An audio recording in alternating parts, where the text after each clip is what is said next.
स्वागत है आप सभी का हमारे साथ साप्ताहिक राशिफल में, जिसमें हम बात करने जा रहे हैं कुंभ राशि और कुंभ लगन के लिए 3 नवंबर से 9 नवंबर तक का ये समय, ये वीक क्या लेके आया है ये हम देखेंगे यहाँ पर। देखिए, कुंभ जो राशि है, आपके जो लॉर्ड हैं शनि है, और आप पे अभी जो है 7.5 चल रही है, इसका लास्ट दौर चल रहा है। लेकिन ये वीक आपके लिए खास है, क्योंकि यहाँ पर आपके जो भाग्येश हैं, लंबे समय से कभी इधर उधर चल रहे थे, परेशानी दे रहे थे, सुख भाव के भी लॉर्ड हैं शुक्र, यहाँ पर वो स्वग्रही हो गए हैं और यहाँ पर भाग्य का साथ आपको मिलने वाला है। देखिए, एक और चीज खास होने वाली है कि सुख भाव के भी लॉर्ड हैं, तो यहाँ पर सुख सुविधाएं भी बढ़ेंगी और भाग्य आपका साथ देगा। तो ये वीक आपके लिए अच्छा रहने वाला है पहले वाले वीक से। लेकिन यहाँ पर क्या ध्यान रखना है, क्या रेमेडीज करनी है, आइए हम बताते हैं। देखिए, कुंभ जो राशि है, अभी भी लगन में आपके राहु है, सप्तम भाव में केतु है। तो यहाँ अगर हम आपके स्वास्थ्य की बात करें तो ओवर थिंकिंग तो बनी हुई है, एंग्जाइटी भी रह सकती है। लेकिन उसमें जो भाग्येश परेशानी कर रहे थे या साथ नहीं दे रहे थे, या छोटी छोटी बातों में आपको ज्यादा दिक्कत आ रही थी, तो कोई भी पुरानी बीमारी आपको बहुत, जैसे थायराइड है, शुगर है, ये बढ़ रही थी, इन सब चीजों में थोड़ा सा कंट्रोल होगा, स्वास्थ्य में सुधार होगा। और देखिए, एक और चीज है कि 7.5 का लास्ट फेज है, तो ये भी थोड़ा सा आपके जीवन में सुधार लाएगा।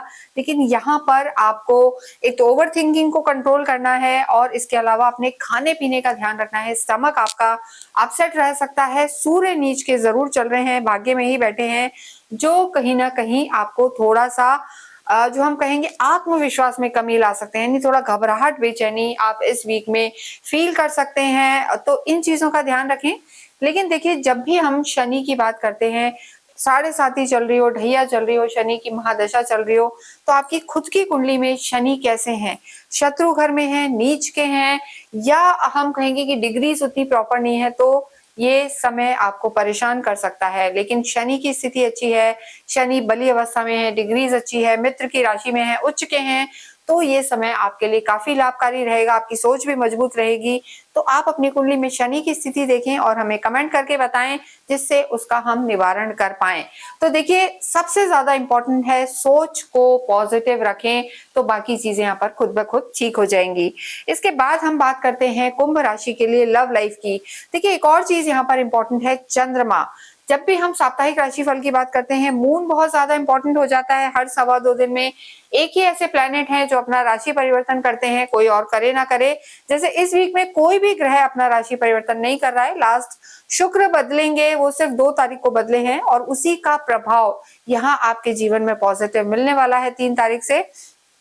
लेकिन हम चंद्रमा की बात करें तो चंद्रमा यहाँ पूरे ही वीक मीन में रहेंगे, मेष में रहेंगे, वृषभ में और मिथुन में रहने वाले हैं। चंद्रमा की स्थिति अगर हम आपके लिए देखें तो 8 तारीख और 7 तारीख को आपको विशेष ध्यान रखना है। 7-8 तारीख को चंद्रमा आपके चौथे घर में रहेंगे, आपके सुख भाव में रहेंगे, और चौथे घर में चंद्रमा हो, 8वें में हो या 12वें में होते हैं तो थोड़े कमजोर हो जाते हैं, निर्बल हो जाते हैं, आपकी सोच को और बढ़ा देते हैं, रिश्तों में भी परेशानी देते हैं। तो यहाँ पर आपको जब चंद्रमा आपके 7 और 8 तारीख को चौथे घर में हो, तो आपको अपने स्वास्थ्य का, स्पेशली मेंटल हेल्थ का ज्यादा ध्यान रखना है। और बहुत एक पॉजिटिव, अगर आप ऑरा में रहते हैं, कीप योरसेल्फ बिजी, जो कहते हैं कि खाली दिमाग शैतान का, उस स्थिति से बचना है, तो यहाँ पर आपकी चीजें ठीक रह सकती हैं। अन्यथा 7 और 8 को आप थोड़ा सा एक्स्ट्रा प्रिकॉशन लेके चलें।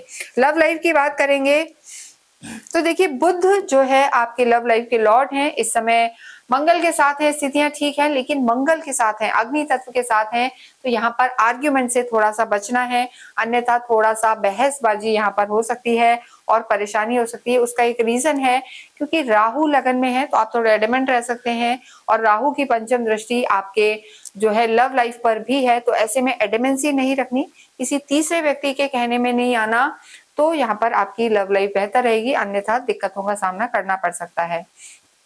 कुंभ राशि के लिए वैवाहिक जीवन की हम बात करें तो वो स्थिति बहुत बेहतर नहीं है। केतु आपके 7th हाउस में है, राहु की दृष्टि है। राहु, केतु, मंगल, शनि, ये ग्रह जब 7th हाउस में आ जाते हैं, दृष्टि देते हैं, तो थोड़ा सा दोष ले आते हैं, पापी ग्रह होते हैं, सब कुछ होते हुए भी एक खालीपन वो आपकी वैवाहिक जीवन में ले आते हैं। तो यहाँ पर आपको वैवाहिक जीवन में भी ध्यान रखना है, सडन कोई चेंज आ सकता है, सडन परेशानी आ सकती है, या आपके जो स्पाउस हैं थोड़ा बिजी रह सकते हैं। स्पेशली 7 और 8 तारीख को आपको अपने स्पाउस के भी स्वास्थ्य का ध्यान रखना है, क्योंकि जो सूर्य है ये नीच के चल रहे हैं और 16-17 नवंबर तक ये तो नीच के रहेंगे। तो ये पूरा ही वीक आपको अपने स्पाउस के स्वास्थ्य का बहुत बहुत ध्यान रखना है। और या फिर हो सकता है वो थोड़े इरिटेटेड रहे, इरिटेबिलिटी बढ़ सकती है, क्योंकि यहाँ पर सूर्य का यानी 7th हाउस के स्वामी का नीच का होना, केतु का बैठना और सूर्य की स्थिति अच्छा ना होना थोड़ा सा वैवाहिक जीवन में तालमेल कम बैठता हुआ नजर आ रहा है, और किसी भी वजह से यहाँ थोड़ी का परेशानी का सामना आपको करना पड़ सकता है। कार्य क्षेत्र की बात करें तो मंगल स्वग्रही है, वो स्थिति आपके लिए बहुत बेहतर है। यहाँ भाग्य भी बली है और मंगल आपके लिए लाभ पहुंचाने वाला है। तो सुख बढ़ने वाले हैं, सुख सुविधाएं बढ़ने वाली हैं, कंफर्ट जोन मिलने वाला है। और अगर आप किसी भी रूप में मेटल का काम करते हैं, प्रॉपर्टी से रिलेटेड काम है आपका, सेना में है, स्पोर्ट्स में है, आर्मी में है, तो यहाँ पर आपकी सफलता जो है कदम चूमेगी। ये स्थिति आपके लिए बेहतर है, लेकिन फिर भी प्रिकॉशंस रखने चाहिए। 7 और 8 तारीख को कोई भी बड़ा डिसीजन ना लें, क्योंकि यहाँ पर वो डिसीजन आपका गलत हो सकता है, पैसा फंस सकता है।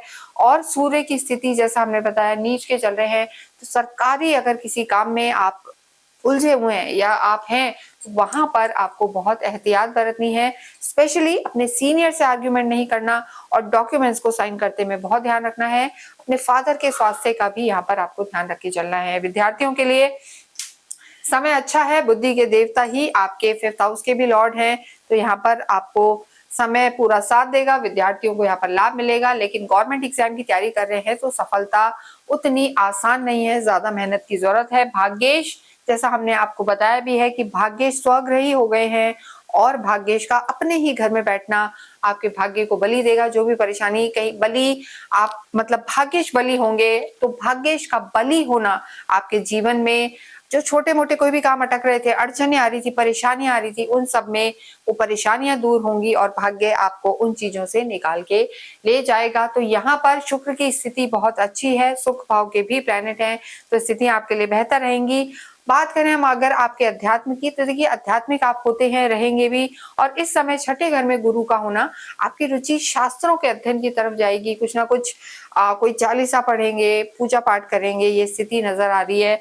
और गुरु का 12वें घर में देखना, मोक्ष के स्थान पे देखना आपको यहाँ पर कहीं ना कहीं दान पुण्य से भी जोड़ेगा। तो दान पुण्य करें, और कोई भी अनाथ आश्रम हो वहां जाके दान करना आपकी बहुत सारी परेशानियों को दूर करेगा।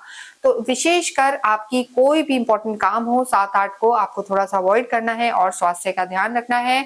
जितना हो शिव आराधनाएं करें, जिससे मानसिक जो परेशानी चल रही है उसमें कमी आए। ओम नमः शिवाय का जाप करते रहें, महामृत्युंजय का जाप करें। मंत्र का नहीं पढ़ सकते हैं, नहीं चैंट कर सकते हैं, तो आप अपने घर पे उसको चला के रखें, गायत्री मंत्र चला के रखें, जिससे घर का वातावरण अच्छा रहे।